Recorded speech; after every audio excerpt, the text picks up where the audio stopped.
Bismillahirrahmanirrahim. Assalamualaikum warahmatullahi wabarakatuh. Perkenalkan, nama saya Robi Nur Habib dengan nomor induk mahasiswa 211210021. Saya dari Fakultas Tarbiyah, jurusan Pendidikan Agama Islam kelas 4A.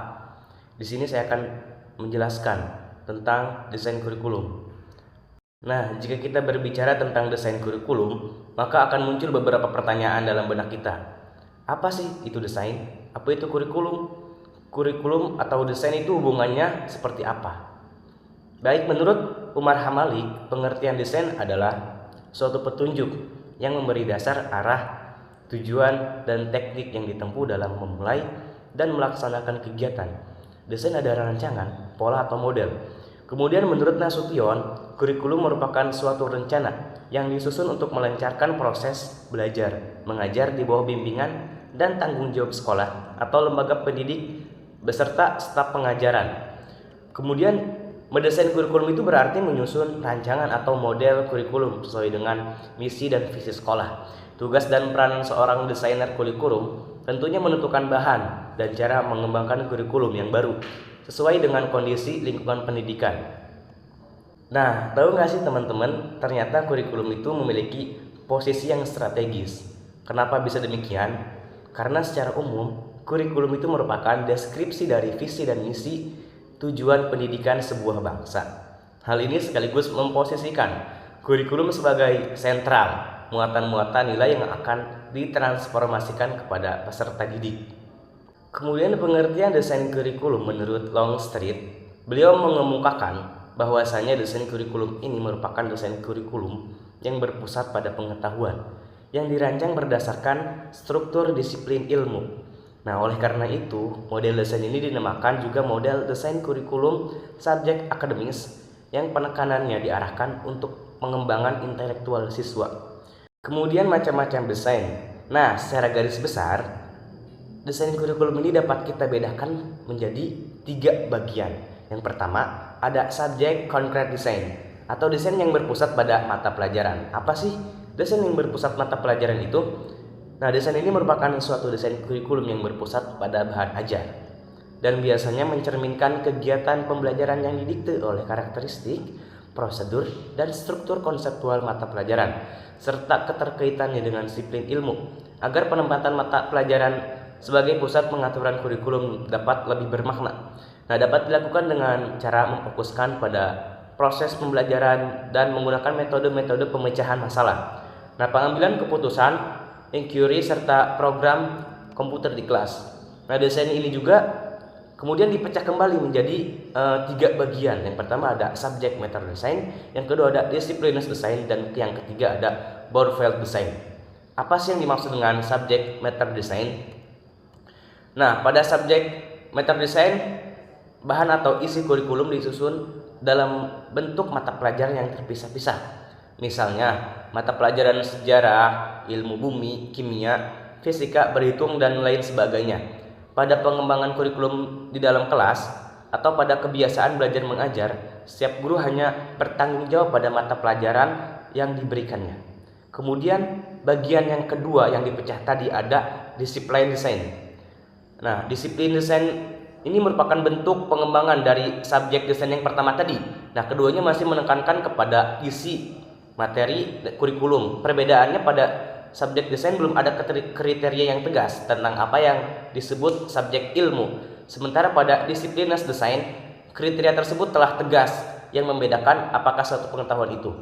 Nah, perbedaan lain terletak pada tingkat penguasaan. Disiplin desain tidak seperti seblak desain yang menekankan penguasaan fakta-fakta dan informasi, tetapi pada pemahaman understanding, sehingga peserta didik akan memahami masalah dan mampu melihat hubungan berbagai fenomena baru. Nah, bagian yang ketiga dari macam-macam desain yang pertama tadi ada broad file design. Nah, di antara subjek desain maupun disciplinary design yang masih menunjukkan adanya pemisah antara mata pelajaran, salah satu usaha untuk menghilangkan pemisah tersebut adalah mengembangkan the broad file design.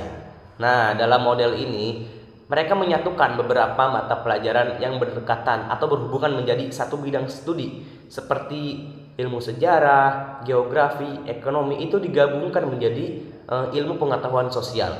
Kemudian seperti ilmu aljabar, ilmu ukur dan berhitung itu digabung menjadi ilmu matematika dan seterusnya. Kemudian macam-macam desain kurikulum yang kedua itu ada linear counter design atau desain yang berpusat pada pembelajaran. Apa sih yang dimaksud dengan desain yang bersifat pada pembelajaran? Nah, desain ini adalah suatu desain kurikulum yang mengutamakan peranan siswa di dalam pendidik atau pengajaran. Yang belajar dan berkembang di sini adalah peserta didik itu sendiri. Guru atau pendidik hanya berperan menciptakan situasi belajar mengajar, mendorong dan memberikan bimbingan sesuai dengan kebutuhan peserta didik. Nah, pengembangan kurikulum ini sangat dipengaruhi oleh Dewey, seperti berinteraksi sosial, keinginan bertanya, keinginan membangun makna, dan keinginan berkreasi yang menekankan sifat-sifat alami anak dalam mengembangkan kurikulum. Kemudian bagian yang kedua ini juga dipecah menjadi dua bagian. Yang pertama ada activity design dan yang kedua ada humanistic design. Apa sih yang dimaksud dengan activity design? Jadi activity design ciri utama dari desain ini yang pertama ada struktur kurikulum ditentukan oleh kebutuhan dan minat peserta didik. Kemudian yang kedua, karena kurikulum ini didasarkan atas minat dan kebutuhan peserta didik, maka kurikulum disusun bersama oleh guru dan juga para siswa. Yang ketiga, desain kurikulum tersebut menekankan pada prosedur pemecahan masalah. Kemudian yang kedua ada humanistic design. Humanistic design ini menekankan pada fungsi perkembangan peserta didik melalui pemfokusan pada hal-hal subjektif, perasaan, pandangan, penjadian, penghargaan, dan pertumbuhan. Kemudian macam-macam desain kurikulum yang ketiga ada problem centered design atau desain yang berpusat pada permasalahan. Nah, pada problem counter design menekankan manusia dalam kesatuan kelompok, yaitu kesejahteraan masyarakat. Nah, konsep pendidikan pada pengembangan model kurikulum ini berangkat dari asumsi bahwasannya manusia sebagai makhluk sosial yang selalu hidup bersama dan seringkali manusia juga menghadapi masalah-masalah yang harus dipecahkan secara bersama-sama. Dalam konsep ini menjadi landasan pula dalam pendidikan dan pengembangan kurikulum. Berbeda dengan linear content, kurikulum ini berisi berupa masalah-masalah sosial yang dihadapi oleh peserta didik sekarang dan yang akan datang. Kemudian disusun berdasarkan kebutuhan dan kepentingan dan juga kemampuan peserta didik yang sekarang dan maupun yang akan datang nanti. Nah, kemudian desain ini juga dipecah kembali dalam dua bagian. Yang pertama ada areas of living design dan yang kedua ada core design. Apa sih yang dimaksud dengan areas of living design? Jadi, desain ini menekankan prosedur belajar melalui pemecahan masalah. Tujuan dalam prosedur belajar ini bersifat proses dan yang bersifat diintegrasikan. Penguasaan informasi-informasi yang bersifat pasif tetap dirangsang. Ciri lain dari model desain ini adalah menggunakan pengalaman dan situasi-situasi nyata dari peserta didik sebagai pembuka jalan dalam mempelajari bidang-bidang kehidupan. Kemudian yang kedua ada core design. Nah, kurikulum ini timbul sebagai reaksi utama kepada separte subjek desain yang sifatnya terpisah-pisah dalam mengintegrasikan bahan ajar. Mereka memilih mata pelajaran atau bahan ajar tertentu sebagai inti atau core-nya. Kemudian yang selanjutnya ada sifat-sifat desain kurikulum. Nah, sifat desain kurikulum tersebut ada 10 bagian. Yang pertama ada strategis, yaitu merupakan instrumen yang sangat penting untuk mencapai tujuan pendidikan nasional. Yang kedua ada konferensi, yang mencangkup keseluruhan aspek-aspek kehidupan dan penghidupan masyarakat. Kemudian yang ketiga ada integratif, yang mengintegrasikan rencana yang luas, mencangkup pengembangan dimensi kualitas dan kuantitas. Kemudian yang keempat ada realistik, yang berdasarkan pada kebutuhan nyata peserta didik dan kebutuhan masyarakat. Kemudian yang kelima ada humanistik, yang menitik beratkan pada pengembangan sumber daya manusia, baik secara kuantitatif maupun kualitatif. Kemudian yang keenam ada futuristics, yang mengacu jauh ke depan dalam merencanakan masyarakat yang maju.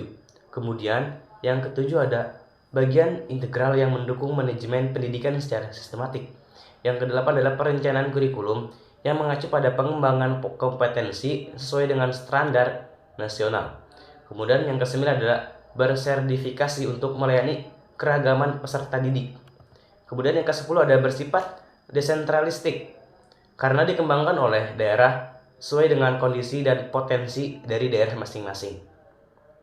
Nah, kemudian ada strategi pengembangan kurikulum. Menurut Rakjoni, strategi pembelajaran merupakan sebuah pola dan urutan umum pembelajaran antara guru dan siswa dalam mewujudkan kegiatan belajar mengajar untuk mencapai tujuan yang telah ditentukan.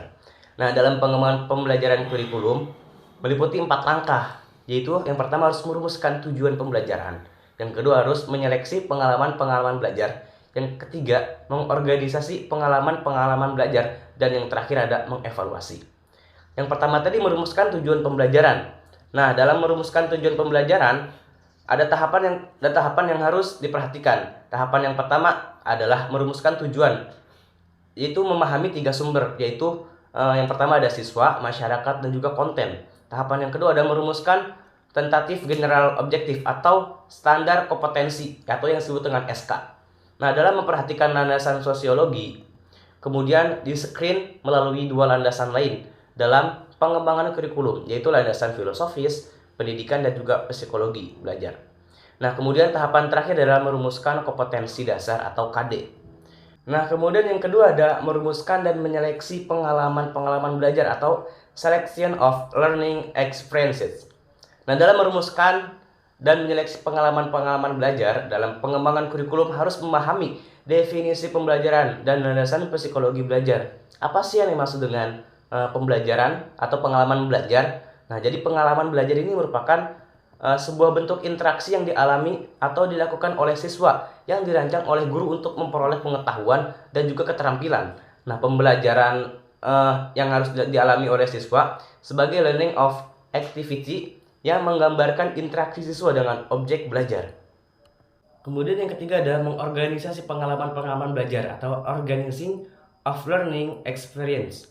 Nah, pengorganisasian atau yang disain kurikulum diperlukan untuk memudahkan anak didik untuk belajar. Nah, dalam pengorganisasian kurikulum tidak lepas dari beberapa hal penting yang mendukung, yakni tentang teori, konsep, pandangan tentang pendidikan, perkembangan anak didik, dan kebutuhan masyarakat. Nah, kemudian yang terakhir ada mengevaluasi atau evaluating. Nah, langkah terakhir dalam pengembangan kurikulum adalah evaluasi. Nah, evaluasi adalah proses yang berkelanjutan di mana ada data yang terkumpul dan dibuat pertimbangan untuk tujuan memperbaiki sistem. Nah, evaluasi sangat esensial dalam pengembangan kurikulum. Evaluasi dirasa sebagai suatu proses dalam membuat suatu keputusan. Baik, mungkin seperti itu saja penjelasan dari saya. Kurang lebihnya mohon dimaafkan. Wassalamualaikum warahmatullahi wabarakatuh.